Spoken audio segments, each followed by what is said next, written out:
మీ business ఏదైనా మీ ఊర్లో promotion చేయాలంటే అది సుమన్ టీవీతోనే సాధ్యం. ఇప్పుడే సంప్రదించండి. నమస్తే, వెల్కమ్ టు సుమన్ టీవీ. నేను మీ విక్రమ్ దేశెట్టి. ఇప్పుడు సోషల్ మీడియా వేదిక మీద గో బ్యాక్ మార్వడి అనే నినాదం హోరెత్తుతున్న పరిస్థితి.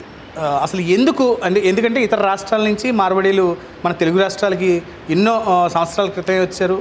ఎన్నో రకరకాల వ్యాపారాల్లో వాళ్ళు స్థిరపడ్డారు. ఆ వ్యాపార సామ్రాజ్యాన్ని విస్తరించిన పరిస్థితి చూస్తున్నాం. బట్ ఎందుకు ఎప్పుడూ లేని విధంగా ఈ సంవత్సర కాలంలో ఈ యాజిటేషన్స్ బయటకు వస్తున్నాయి. మొన్న నంద్యాల ఇష్యూ తోటి ఒక్కసారిగా ఈ హీట్ మరింత పెరిగింది. అన్ని వ్యాపారాలు ఉన్నా సరే ఈ మొబైల్ రంగంలో ఉన్న మార్వడీలు గో బ్యాక్ మార్వడి అంటూ కూడా కొంతమంది బయటకు వచ్చి మాట్లాడడం చూస్తున్నాం. రకరకాలుగా వాళ్ళ బాధలను కూడా వ్యక్తం చేస్తున్నారు. అసలు ఏం జరుగుతోంది, ఎందుకు ఈ మొబైల్ రంగంకి మార్వడి వర్సెస్ అయిన పరిస్థితి ఈరోజు చూస్తున్నాం. దీనికి సంబంధించి మనతో మాట్లాడడానికి ఆంధ్రప్రదేశ్ మొబైల్ టెక్నీషియన్ అసోసియేషన్ అనే ఒక సంస్థ ఉంది. దానికి సంబంధించిన ప్రెసిడెంట్ అలాగే సెక్రటరీ కూడా ఉన్నారు. ప్రెసిడెంట్ వేణుగోపాల్ గారు, జనరల్గా మనం చూస్తున్నాం ఎప్పుడూ లేని విధంగా గో బ్యాక్ మార్వడి అనే నినాదం ఈరోజు సోషల్ మీడియాలో హల్చల్ చేస్తున్న పరిస్థితి. ఈ ఇష్యూ గురించి మాట్లాడతాను. అసలు ఏపీఎంటీఏ ఎప్పుడు స్థాపించారు, ఎంతమంది సభ్యులు ఉన్నారు, దేనికోసం స్థాపించారు, దీని కార్యాచరణ అంటే ఎలా ముందుకు వెళ్తున్నారు, దాని గురించి చెప్పండి. నమస్తే అండి, నేను Venugopal, APMTA Andhra Pradesh mobile technicians association అనే రాష్ట్ర వ్యాప్తంగా ఉన్న అసోసియేషన్కి నేను రాష్ట్ర అధ్యక్షుడిని. గో బ్యాక్ మార్వడి అనే నినాదం మా యూనియన్ తరపు నుంచి కానీ మొబైల్ టెక్నీషియన్స్ నుంచి కానీ మేము ఇచ్చింది కాదండి. యాక్చువల్గా ఏంటంటే ఇక్కడ మీకు ఒక చిన్న క్లారిటీ ఇవ్వదలుచుకున్నాను. మాకు మొబైల్ టెక్నీషియన్స్ అనేది మా జీవనాధారం, మా బతుకు తెరువుకి అదే మాకు ముఖ్య ఆధారం. అలాంటి టెక్నీషియన్ వృత్తిని మేము మాకు దైవంగా భావించుకుని దాన్నే జీవనాధారం చేసుకుని మేము వ్యాపారాలు చేసుకుంటున్నాం. టెక్నీషియన్ అనే వాళ్ళకి స్పేర్ పార్ట్స్ అనేది కంపల్సరీ నీడ్ ఉంటుంది. ఈ స్పేర్ పార్ట్స్ సప్లై అనేది హోల్సేలర్స్ ఇస్తుంటారు. ఇక్కడ జరిగింది ఏంటంటే హోల్సేలర్స్కి టెక్నీషియన్స్కి సత్సంబంధాలు బాగున్నంతకాలం కూడా చక్కగా అన్నదమ్ముల్లాగా వ్యాపారాలు చేసుకుంటూ వెళ్ళాం. గడిచిన ఒక 2 సంవత్సరాల కాలంగా రాష్ట్ర వ్యాప్తంగా పలు ముఖ్యమైన పట్టణాలలో ఈ హోల్సేలర్స్గా ఉన్నటువంటి ఎవరైతే ఉన్నారో వాళ్ళు హోల్సేల్ వృత్తిని చేసుకుంటూ ఉండేవారు. టెక్నీషియన్స్ అనేవారు టెక్నీషియన్ వృత్తిని చేసుకుంటూ ఉండేవారు. 2 సమన్వయం చేసుకుంటూ చక్కగా ఉండేది. అయితే ఈ హోల్సేలర్స్ అన్న వాళ్ళు ఈ గత 2 సంవత్సరాలుగా రిటైల్ని చేసుకుంటూ సర్వీస్ని చేసుకుంటూ టెక్నీషియన్స్కి జీవనాధారమైన చేతి వృత్తి అయిన టెక్నీషియన్ వర్క్ను కూడా వాళ్లే చేసేయడంతో టెక్నీషియన్స్ అనే వాళ్ళంతా కూడా హోల్సేలర్స్కి కొద్దిగా టెక్నీషియన్స్కి మధ్య గ్యాప్ అన్నది ఏర్పడిన మాట వాస్తవం. ఈ దాంట్లో టెక్నీషియన్స్ అనేవాళ్ళు ఎక్కడికక్కడ లోకల్గా యూనియన్స్కి ఏర్పడి ఉన్నారు. ఆ యూనియన్స్ వాళ్ళంతా కలిపి ఆ హోల్సేలర్స్తో సత్సంబంధాలతో ఒక అగ్రిమెంట్స్ అన్నది చేసుకుని మీరు హోల్సేల్ మాత్రం చేయండి, మేము సర్వీస్ మాత్రం చేస్తాం అని అగ్రిమెంట్స్ జరిగినాయి. లీగల్ అగ్రిమెంట్సే జరిగినాయి, ప్రతి చోట్ల చాలా చోట్ల జరిగినాయి. అయితే అగ్రిమెంట్ చేసిన తర్వాత కూడా వాటిని బ్రేక్ చేసుకుని టెక్నీషియన్స్కి ఉన్న జీవనాధారమైన ఈ వృత్తిని కూడా వాళ్లే చేసేయడంతో ఇది టెక్నీషియన్స్కి హోల్సేలర్స్కి అనే వార్ అన్నది మొదలైందండి. అంటే గోపాల్ గారు, జనరల్గా ఈ సమస్య ఇప్పుడైతే ఇంకా ఇప్పుడు ప్రైమ్ లైట్లోకి వచ్చిన పరిస్థితి చూసిన లైమ్ లైట్లో ఉన్న పరిస్థితి. బట్ సంవత్సర కాలంలో అంటే ఏపీఎంటీఏలో ఒక్కొక్క నియోజకవర్గం ఒక 5,000 మంది వేసుకుంటే మొత్తం రాష్ట్ర వ్యాప్తంగా 1,00,000 పై మందే ఉంటారు. వాళ్ళ కుటుంబాలతో కలుపుకుంటే 3,50,000 4,00,000 మంది ఓట్ బ్యాంక్. ఇది మామూలు విషయం కదా. అంటే ఇంత పవర్ ఉంది. అంటే మీ ఓట్ బ్యాంక్ సంబంధించి, మీ టెక్నీషియన్స్ సంబంధించి ప్రతి ఒక్కరు కూడా ఉదయం వస్తారు, షాప్ తీసుకుంటారు, వాళ్ళు వర్క్ చేసుకుంటారు, సాయంత్రం వెళ్ళిపోయిన పరిస్థితి.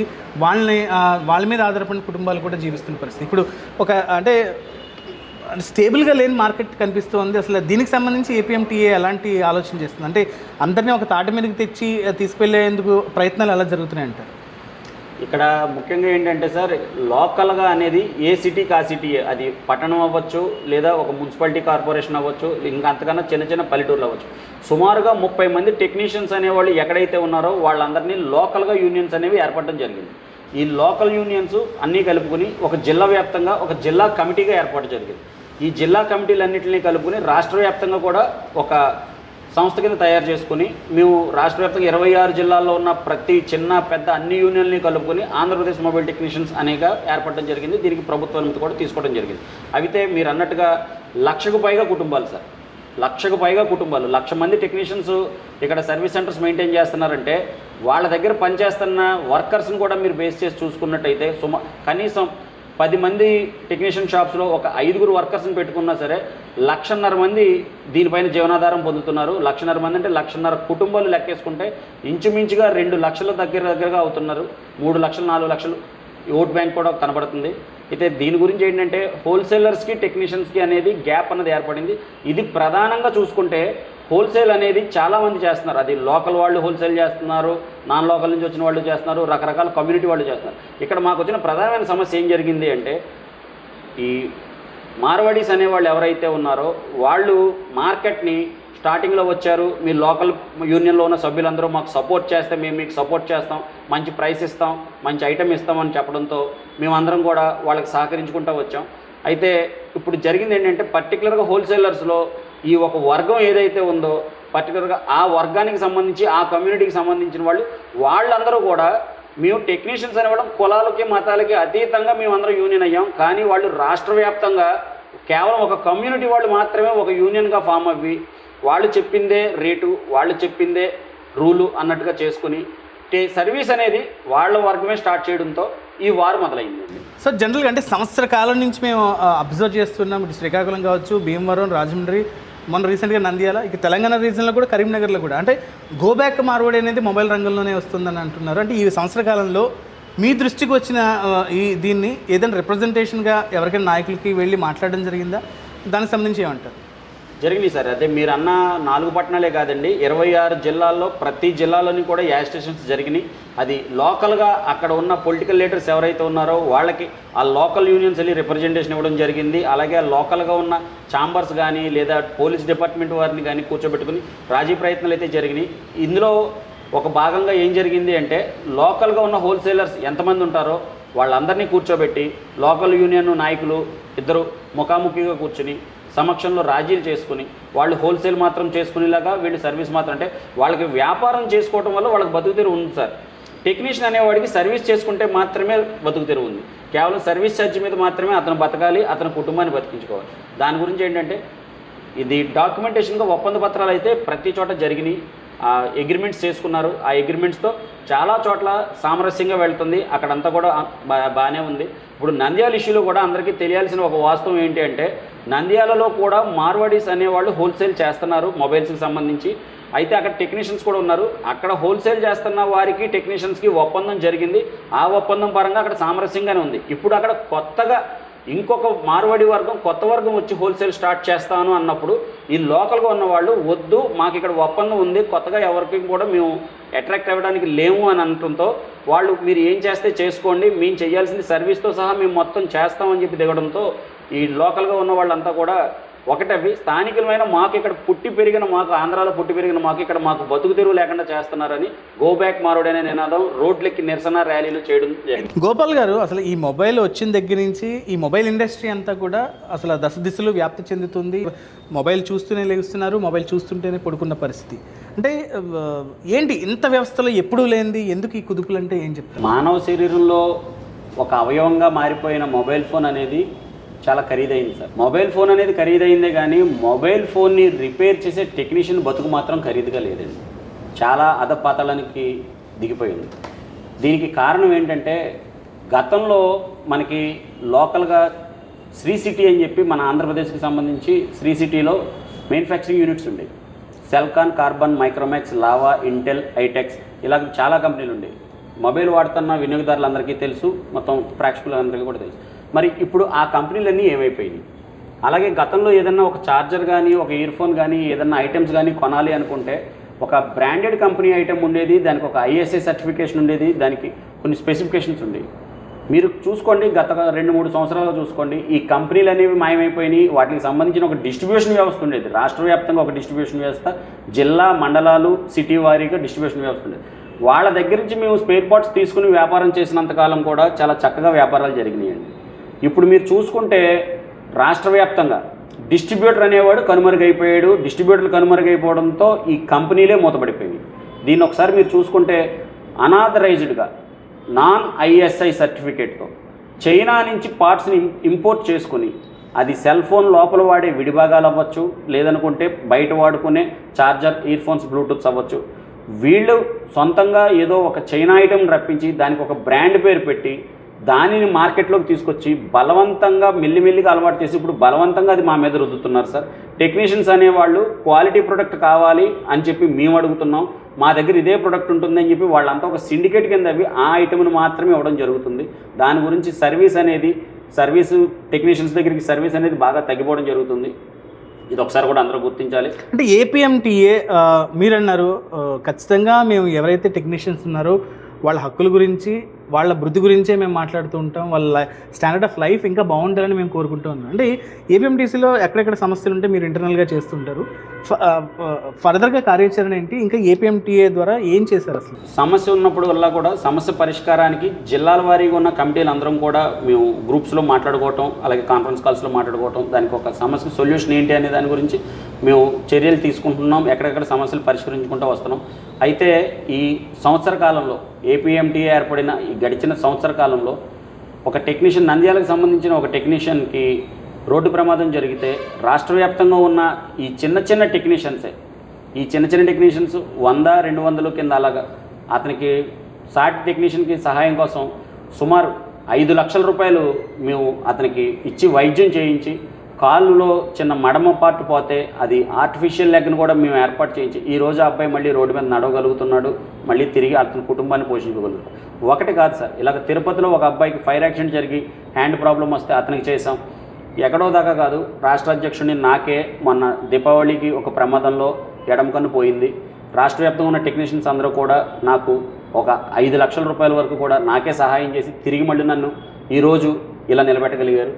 ఇది ఒక టెక్నీషియన్ ఉన్నాడు అని మాలో మేము అన్నదమ్ములంగా కలిసి ఉన్నాం. రాష్ట్ర వ్యాప్తంగా కూడా మేము 1,00,000 కుటుంబాల పైన ఉన్న వాళ్ళందరం కూడా ఏపీఎంటీ అనే ఈ ఒక ప్లాట్ఫామ్ ద్వారా మేమందరం ఒక కుటుంబ సభ్యుల కింద అయ్యాం. ఖచ్చితంగా మేము మొన్న జరిగిన విజయవాడ వరద బాధితులకి కూడా డైరెక్ట్గా మేము చిన్న వాళ్ళమైన మేమందరం కూడా పోగు చేసుకుని ఒక 5 లక్షల రూపాయలు సీఎం గారికి మేము సహాయ నిధికి డీడీ తీసి అందజేయడం జరిగింది. ఆయన కూడా చాలా అప్రిషియేట్ చేశారు. ఇంత చిన్న టెక్నీషియన్స్ అయినా మీరు 5 lakhs ఇచ్చారని. మేము 5 lakhs డీడీ రూపంలో ఇచ్చిందే కాకుండా మేము క్షేత్రస్థాయిలోకి వెళ్ళి ఆయనతో పాటు రకరకాల ఊర్ల నుంచి, గుంటూరు, విజయవాడ, రాజమండ్రి, ఇలా అన్ని ఊర్ల నుంచి కూడా అక్కడికి లోకల్గా వెళ్ళి ఇంచుమించు 5 లక్షల రూపాయలు పాల ప్యాకెట్లు, తిండి పదార్థాలు అవన్నీ కూడా మేము 10 లక్షల రూపాయలు వరద బాధితుల మేము సహాయం చేసాం. రక్తదాన శిబిరాలు నిర్వహిస్తున్నాం, ఉచిత మెగా మెడికల్ క్యాంపులు నిర్వహిస్తున్నాం, చలివేంద్రాలు ఇప్పుడు సమ్మర్లో ప్రతి ఊర్లో కూడా యూనియన్ తరపు నుంచి చలివేంద్రాలు రన్ చేస్తున్నాం. అలాగే శీతాకాలం వచ్చింది అనుకుంటే వృద్ధులందరికీ కూడా దుప్పట్ల పంపిణీ, హాస్పిటల్స్లో ఉన్న రోగులకు పాలు, బ్రెడ్ పంపిణీ. మాకు ఉన్న దాంట్లోనే మేము ఎవరి దగ్గర నుంచి కూడా సభ్యత్వ రుసుములని కానీ నెలవారీ రుసుములని కానీ ఏమీ తీసుకోవట్లేదు సార్. స్వచ్ఛంద సంస్థగా పనిచేస్తున్నాం. ఏదైనా కష్టం వచ్చింది అనుకుంటే ఎవరు వంతు వాళ్ళు సహాయం చేయండి అనుకుంటే మాకున్న దాంట్లోనే మేము చేసుకుంటున్నాం. గోపాల్ గారు, అంటే ఏపీఎంటీఏ అఫీషియల్గా గో బ్యాక్ మార్వాడి నినాదం ఎప్పుడు ఇవ్వలేని పరిస్థితి మనం చూసాం. కానీ కొంతమంది మాత్రం అక్కడక్కడ మాట్లాడుతున్నారు, ఎక్కడి నుంచో వచ్చారు, ఇక్కడ పని చేసుకుంటున్నారు, వీళ్ళకి బాగానే ఉంది, మా బతుకు తీరు మీద కొడుతుంటే మాకు బాధ అనిపిస్తోంది, మేము పస్తులతో పడుకోవాలని అంటున్నారు. అంటే ఖచ్చితంగా సార్, యాజ్ పర్ రాజ్యాంగం చూసుకున్నట్టయితే ఏ వ్యక్తి అయినా ఎక్కడికైనా వెళ్ళి హ్యాపీగా వ్యాపారం చేసుకోవచ్చు, తను చక్కగా చేసుకోవచ్చు. అంటే ఆ స్థానిక గవర్నమెంట్కి ట్యాక్సేషన్లు ఉంటాడు కాబట్టి ఈజ్ ఎలిజిబుల్, అంటే ఎక్కడైనా మాట్లాడచ్చు. కానీ ఈ రకమైన డిబేట్, అంటే గో బ్యాక్ మార్వాడి అనే డిబేట్ చిన్నది కాదు, ఇప్పటికే బగ్గుమంటున్న పరిస్థితి మనం చూస్తున్నాం. మార్వాడీల్లో కొంతమంది వాళ్ళు కూడా అగ్రెసివ్గా మాట్లాడుతున్నారు. దీన్ని డిఫెండ్ చేసుకోవడానికి సెల్ ఫోన్లో, అంటే టెక్నీషియన్స్ ఎవరైతే నష్టపోయిన ఫ్యామిలీస్ ఉన్నాయో వాళ్ళు కూడా రోడ్డెక్కే పరిస్థితి ఉంది. అసలు దీనికి ఒక సమస్యకి సొల్యూషన్ వైపు ఏమైనా అడుగులు వేస్తున్నారా మీరు? ఏమైనా గవర్నమెంట్ అఫీషియల్స్ కావచ్చు, లేకపోతే రాజకీయ నాయకుల్ని ఏమైనా కలిసారా? ఏమంటారు? మేము ప్రభుత్వ ప్రతినిధులందరినీ కూడా కలవడం జరిగిందండి. ఎందుకంటే ఇది ఒక్క ఏరియాలో నంద్యాల అని కానీ, గాజువాక్ అని కానీ, రాజమండ్రి అని, శ్రీకాకుళం అని ఇలా ఒక ఏరియా కాదండి. రాష్ట్ర వ్యాప్తంగా టెక్నీషియన్స్ అందరికీ సంబంధించింది కాబట్టి మేము డైరెక్ట్గా ముఖ్యమంత్రి గారికి కలిసి ఆయనకి ఒక రిప్రజెంటేషన్ ఇవ్వడం జరిగింది. అలాగే లోకేష్ గారిని కలిసి లోకేష్ గారికి కూడా ఒక రిప్రజెంటేషన్ ఇవ్వడం జరిగింది. వినతి పత్రాలు అందజేసాం. రాష్ట్ర బీజేపీ అధ్యక్షురాలు గారు పురంధేశ్వరి గారిని కలిసి ఆవిడకి కూడా సమస్య తీవ్రత కూడా వివరించడం జరిగింది. స్థానికులమైన మేము ఇక్కడ కేవలం బతుకు తెరువు కోసం ఆధారపడిన టెక్నీషియన్ అనే వృత్తిని మా టెక్నీషియన్స్ ఒక ప్రభుత్వం కూడా ఒక కార్మికులుగానే గుర్తించండి. ఒక బైక్ మెకానిక్, ఒక స్కూటర్ మెకానిక్, ఆటో మెకానిక్లను కూడా ప్రభుత్వం గుర్తించింది. ఒక టైలరింగ్ను కూడా ప్రభుత్వం గుర్తించింది. కానీ మొబైల్ టెక్నీషియన్స్, ఇంత మానవ శరీరంలో అవయవాల్లో ఒక అవయవం కింద మారిపోయిన మొబైల్ ఫోన్ రిపేర్ చేసే టెక్నీషియన్స్కి గుర్తింపు లేదు. దీని గురించి మేము లోకేష్ గారిని కలిసి ఆయన వినతిపత్రం అందజేసాం. రాష్ట్ర అధ్యక్షురాలు పురంధేశ్వరి గారిని కలిసి ఆవిడకి అందజేసాం. చంద్రబాబు నాయుడు గారిని కలిసి ఆయనకి కూడా అందించాం. చాలా సానుకూలంగా స్పందించారు. త్వరలోనే ఒక మీటింగ్ ఏర్పాటు చేసుకుని మాట్లాడుకుని మీ అందరికీ న్యాయం చేస్తామని అయితే ఒకటి చెప్పారు. ఉప ముఖ్యమంత్రి గారు పవన్ కళ్యాణ్ గారు అపాయింట్మెంట్ కోసం వేచి చూస్తూ ఉన్నాం. ఆయన దృష్టికి కూడా మేము తీసుకెళ్లాలని అనుకున్నాం. సుమన్ టీవీ ద్వారా కూడా ప్రజాప్రతినిధులందరికీ కూడా మరొకసారి తెలియపరుచుకున్నాం. రాష్ట్ర వ్యాప్తంగా కొన్ని లక్షల కుటుంబాలు ఈ సర్వీస్ మీద బతుకుతున్నాయి. ఒకవేళ ఈ సర్వీస్ అనేది మా చేతుల్లో నుంచి జారిపోయి ఎవరు పడితే వాళ్ళు చేసుకునేలాగా వెళ్ళిపోతే ఎక్కడి నుంచో వచ్చి వాళ్ళు వ్యాపారం చేసుకుంటే మేము అడ్డం పడట్లేదు. మా సర్వీస్ని మాకు వదలమని అడుగుతున్నాం. అది కూడా వాళ్ళు తీసుకుంటే మాకు ఏంటి బతుకు భద్రత, ఇది ఏంటి అన్నది ప్రభుత్వం తరపు నుంచి కూడా మేము ప్రభుత్వం నుంచి కూడా మా బతుకులకు హామీ కూడా. ఇప్పుడు ఇండియా నుంచే ఇతర దేశాలకు వెళ్తున్నాం, తెలుగు వాళ్ళం చక్కగా అక్కడ వ్యాపారాలు పెట్టుకుంటున్నాం, విస్తరిస్తున్నాం, చక్కగా లీడ్ చేస్తున్న పరిస్థితి. బట్ ఎందుకు మార్వాడీల విషయంలో ఈ స్లోగన్ బయటకు వచ్చింది? దీనికి సంబంధించి సెక్రటరీ గారు మీరే సమాధానం చెప్పాలి. హేమంత్ గారు వాళ్ళు ట్యాక్సులు కడుతున్నారు, వాళ్ళు కూడా ఓట్ చేస్తూ ఉన్నారు, లోకల్గా వాళ్ళు ఏమైతే చక్కగా ఉండాలో వాళ్ళంతా ఉన్న పరిస్థితి. అంటే ఇలాంటి పరిస్థితుల్లో గో బ్యాక్ అని అంటే వాళ్ళ మనసులు హట్ అవ్వా? అంటే ఒక రాజ్యాంగమే చెప్తుంది ఎక్కడి నుంచి ఏమైనా మాట్లాడచ్చు, లేకపోతే వాళ్ళు ఎక్కడి నుంచి అయినా వర్క్ చేసుకోవచ్చు, సంపాదించుకోవచ్చు అని చేయొచ్చు అని. ఈ విషయాన్ని ఎలా చూస్తుంటారు మీరు? నమస్తే అండి, నా పేరు హేమంత్, ఏపీఎంటీఏ రాష్ట్ర సెక్రటరీ అండి. రాజ్యాంగం అయితే అందరికీ కూడా సమానమైనటువంటి హక్కులనే కల్పించింది. ఇక్కడ ఎవరిని కూడా వ్యాపారాలు చేసుకోవద్దని కానీ లేదా ఇక్కడి నుంచి వెళ్ళిపోమని కానీ ఏమంటలేదండి. కాకపోతే ఏంటంటే ఇక్కడ స్థానికుల యొక్క ఉపాధి మీద దెబ్బ పడుతున్న క్రమంలో మాత్రమే ఆ యొక్క వ్యతిరేకత అనేది వస్తుంది. గో బ్యాక్ మార్వడి అనేది అయితే కూడా ఎవరు కూడా ఏమీ సమర్థించట్లేదండి. కొన్ని ప్రత్యేకమైన పరిస్థితుల్లో అక్కడ ఉండేటటువంటి స్థానిక పరిస్థితుల దృష్ట్యా ఆ యొక్క ఉద్రేకంలో వచ్చిన మాటలు తప్ప ఎవరు కూడా ఇక్కడి నుంచి ఎవరిని వెళ్ళిపోమని కానీ ఇక్కడ వ్యాపారాలు చేయొద్దని కానీ ఎవరు కూడా ఏమీ చెప్పట్లేదండి. వారు బిజినెస్ చేసుకోవచ్చు, వాళ్ళు హోల్సేల్ చేసుకోవడానికి వచ్చారు, వారు హోల్సేల్ చేసుకుంటూ వాళ్ళ జీవనం సాగిపోతుందండి. మాది కేవలం రిపేర్ని నమ్ముకున్నటువంటి టెక్నీషియన్ వృత్తినే మేము నమ్ముకున్నామండి. కాకపోతే ఇక్కడ మాకు వస్తున్న చిక్కల్లా మా యొక్క టెక్నికల్ వృత్తులు కూడా వాళ్ళే చేసేస్తానంటున్నారు. ఇక్కడ స్థానికంగా ఉండేటటువంటి మేము నమ్ముకున్నటువంటి ఈ యొక్క చేతి వృత్తి కింద మేము భావించి దైవంగా భావించేటటువంటి ఈ వృత్తిని కూడా వాళ్ళే చేసేస్తాయి. ఇక్కడుండి ఇక్కడే పుట్టి ఇక్కడే పెరిగినటువంటి మా యొక్క ఉపాధికి భద్రత కానీ భరోసా కానీ లేకుండా పోతుందండి. మెయిన్గా వ్యతిరేకించడానికి కారణం ఏదంటే ఈ ఒక్కటే కారణం సార్, వేరే కారణం అయితే ఏమి లేదు. గోపాల్ గారు మనం చూసిన నంద్యాల ఇష్యూ కావచ్చు, లేకపోతే కరీంనగర్లో కావచ్చు, అగ్రెసివ్గా వెళ్తుంది. వాళ్ళు కూడా రోడ్డు మీదకి వచ్చి ప్రొటెస్టులు చేసి సోషల్ మీడియా వేదికలకి ఎక్కుతున్న పరిస్థితి మనకు కనిపిస్తుంది. అంటే ఫర్దర్గా ఏం జరగబోతుంది? అంటే దీనికి ఏదో ఒక సొల్యూషన్ కావాలి మనకి. మీ కార్యాచరణ ఏపీఎంటీఏ ఏం కార్యాచరణ చేయబోతోంది? ఇప్పటికే పలు దప్పల రిప్రజెంటేషన్స్ అయితే ఇచ్చిన పరిస్థితి చూస్తున్నాం. మీకు నెక్స్ట్ కార్యాచరణ ఏంటంటే ఏం చెప్తారు? రాష్ట్ర వ్యాప్తంగా కూడా హోల్సేలర్స్కి టెక్నీషియన్స్కి మధ్య కొద్దిగా గ్యాప్ అన్నది అయితే ఒకటి వచ్చిందండి. దానికి ప్రధానమైన కారణం ఏంటంటే హోల్సేలర్స్ అనేవాళ్ళు హోల్సేల్ చేసుకోవడం వల్ల వాళ్ళ బతుకు తెరువులు వాళ్ళ వ్యాపారాలు కూడా సాగిపోతున్నాయి, బాగానే ఉంది. వాళ్ళ హోల్సేల్కి సహకరిస్తున్న టెక్నీషియన్స్ అనేటువంటి వారి సంబంధించిన కేవలం సర్వీస్కి సంబంధించిన టెక్నీషియన్స్ అనే దాన్ని కూడా హోల్సేలర్సే స్టార్ట్ చేయడం వల్ల ఈ టెక్నీషియన్స్ కుటుంబాలు రోడ్డును పడిపోయే పరిస్థితి రావడంతో వాళ్ళందరూ కూడా లోకల్గా ఉన్న ఆ టెక్నీషియన్స్ అంతా మా బతుకుకి భద్రత ఏంటి, మా కుటుంబాలకి మాకు పోషణకి భద్రత ఏంటి అని దాంతో వాళ్ళంతా ఒకటి కింద అయ్యి ఆ పోరాటంలో భాగంగానే ఈ రోడ్లు ఎక్కడం, ఈ గో బ్యాక్ మార్వడి అనే నినాదాలు వచ్చినాయి. అయితే ఇక్కడ ప్రధానంగా మనం చూసుకోవాల్సింది ఏంటంటే హోల్సేలర్స్లో మార్వడీస్ అనే వర్గం ఏదైతే ఉందో వాళ్ళు మాత్రమే ఈ సర్వీస్ని టచ్ చేస్తున్నారండి. హోల్సేల్ చేసుకుంటూ రిటైల్ చేసుకుంటూ సర్వీస్ కూడా మేమే చేసుకుంటామని దాని గురించి వ్యతిరేకతలో ఒక భాగంగా వాళ్ళు ఒక కమ్యూనిటీగా ఉండడంతో ఆ పదం అనేది మనోళ్ళు వాడడం జరుగుతుంది. ఇలాంటిది రాష్ట్ర వ్యాప్తంగా చాలా చోట్ల కూడా జరుగుతున్నా మేము చాలా వరకు నియంత్రించుకుని వచ్చి ఎక్కడికక్కడ లోకల్ యూనియన్స్కి అక్కడ లోకల్గా ఉన్న హోల్సేలర్స్ని పిలిచి కూర్చోబెట్టి ఒక మీటింగ్స్ పెట్టి చాలా సామరస్యంగా సమస్యల్ని సానుకూలంగా స్పందించి ఒక అగ్రిమెంట్ అనేది ఒకటి తెచ్చుకున్నామండి.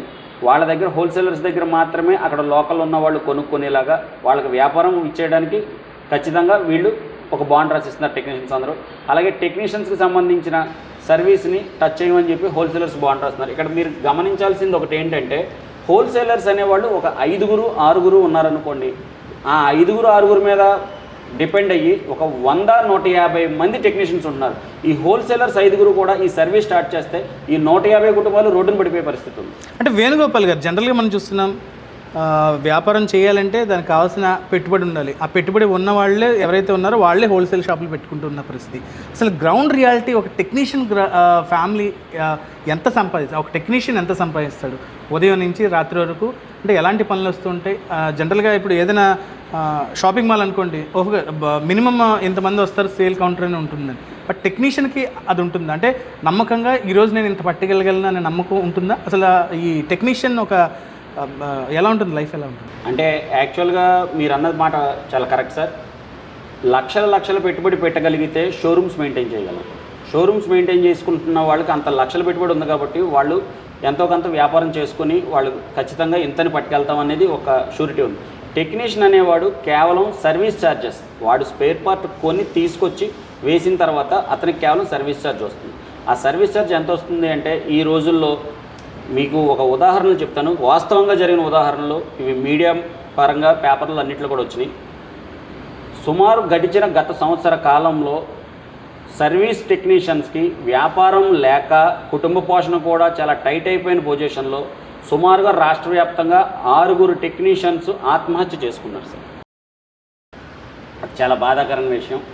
ఇలాంటి ఆత్మహత్యలు, బలాన్మరణాలు ఇంకా ఎక్కువ అవ్వకూడదు అనుకునే, ఇలా ప్రాణాలను వదులుకునే కన్నా పోరాటం చేస్తే ఏం జరుగుద్ది అని టెక్నీషియన్స్ అందరూ ఐకమత్యం అయ్యి ఈ రోడ్ల మీదకి ఎక్కి పోరాటం చేస్తున్నారు. కానీ మేము ఏపీఎంటీఏ తరపు నుంచి కానీ లోకల్ యూనియన్స్ తరపు నుంచి కానీ వాళ్ళని హోల్సేలర్స్ని టెక్నీషియన్స్ని కూర్చోబెట్టి రాజీ ఒప్పందాలు చేయించి టెక్నీషియన్స్ అనేవాళ్ళ సర్వీస్ని హోల్సేలర్స్ టచ్ చేయకుండా హోల్సేల్ అనే వాళ్ళ దగ్గరే ఖచ్చితంగా టెక్నీషియన్స్ కొనేలాగా మేము అగ్రిమెంట్స్ చేసుకుంటున్నాం. చాలా చోట్ల సక్సెస్ అయింది. 80% స్టేట్లో ఈ అగ్రిమెంట్స్ రన్ అవుతున్నాయి. కొన్ని చోట్ల ఈ హోల్సేలర్స్ మొరాయించడంతో వాళ్ళు ఏం చేయాలంటే బతుకు తెరువు కోసం రోడ్లకి పోరాటం చేస్తున్నారు. మేము ప్రభుత్వాన్ని కూడా కోరాం, మాకు లోకల్గా ఉన్న టెక్నీషియన్స్ అందరికీ కూడా మా బతుక్కి భద్రత ఏంటి, మా టెక్నీషియన్స్ కూడా ప్రభుత్వం తరపు నుంచి ఒక రంగంగా గుర్తించండి, మాకు ఏమైనా సబ్సిడీ లోన్స్ ఇవ్వండి అని కూడా మేము అడగడం జరిగింది సార్. గోపాల్ గారు, జనరల్గా మనం పోరాటం చేయడం తప్పు కాదని అంటున్నారు, కానీ ఈ పోరాటం ధర్మబద్ధంగా ఉండాలి, పోరాటం హద్దు దాటకూడదు. అంటే ఒకళ్ళని వెళ్ళిపో ఇక్కడి నుంచి, ఇది నా ప్రాంతం అనే విధంగా ఇది ప్రాజెక్ట్ కొంతమంది చేస్తున్న పరిస్థితుల్లో మీరేమంటారు? అంటే ఒక అధ్యక్షుడి హోదాలో దీన్ని ఎలా డీల్ చేయబోతున్నారు? ఎందుకు ఇదే రంగానికి, అంటే మొబైల్ రంగంలోనే ఇది బయటకు వచ్చిందంటే ఏం చెప్తారు? గో బ్యాక్ మార్వడి అనే నినాదాన్ని ఒకసారి మీరు క్లారిటీగా చూసుకుంటే క్విట్ ఆంధ్ర అని కానీ క్విట్ తెలంగాణ అని కానీ ఇక్కడ ఎవరూ చెప్పట్లేదు. గో బ్యాక్ అన్నది కేవలం మా ఫీల్డ్ నుంచి, సర్వీస్ ఫీల్డ్ నుంచి గో బ్యాక్ మార్వడి మేము చెప్తున్నది. అది కూడా గో బ్యాక్ మార్వడి అనేది కాదండి, హోల్సేలర్స్కి సర్వీస్ టెక్నీషియన్స్కి జరుగుతున్న వారిది. ఇక్కడ మీరు ప్రధానంగా ఒకటి చెప్తాను సార్, మార్వడీస్కి మేము మా యూనియన్ కానీ మా టెక్నీషియన్స్ కానీ మేము ఎవరం కూడా వ్యతిరేకం కాదు. ఒకసారి మార్వడీ సోదరులందరికీ కూడా మీ మీడియా ముఖంగా నేను తెలియపరుస్తుంది. అంటే ఏ రంగంలో కూడా లేనిది ఎందుకు ఈ మొబైల్ రంగంలోనే ఎందుకు ఇది వచ్చింది అదే అంటారు. ఇప్పుడు నేను కూడా అదే వివరించబోతున్నాను. ఇప్పుడు హోల్సేలర్స్ అనేవాళ్ళు ఏ ప్రాంతం నుంచి వచ్చిన వాళ్ళైనా వ్యాపారం అనేది ఎవరైనా చేసుకోవచ్చు, అది రాజ్యాంగం కల్పించిన హక్కు, మేము దానికి కట్టుబడి ఉన్నాం. ఇప్పుడు ఒక ఎలక్ట్రికల్కి సంబంధించి హోల్సేలర్స్ ఉంటారు, వాళ్ళు ఎలక్ట్రికల్ హోల్సేలర్లు ఉంటారు, ఎలక్ట్రీషియన్స్ అనేవాళ్ళు స్థానికులు బతుకుతున్నారు. అలాగే ఒక ఆటోమొబైల్ రంగంలోకి వచ్చేటప్పటికి కార్ అవ్వచ్చు, 2 వీలర్ అవ్వచ్చు, హోల్సేలర్స్ అనేవాళ్ళు ఎవరైనా సరే చేస్తున్నారు, మేము అందరం స్వాగతించాం. అక్కడ మెకానికల్ అనేవారు, బళ్ళు మెకానికల్ కానీ కార్ మెకానికల్ కానీ లోకల్ వాళ్ళు బతుకుతున్నారు. ప్లంబింగ్, ప్లైవుడ్, హోల్సేల్ ఎవరైనా చేయొచ్చు, స్థానికులు కార్మికులు బతుకుతున్నారు.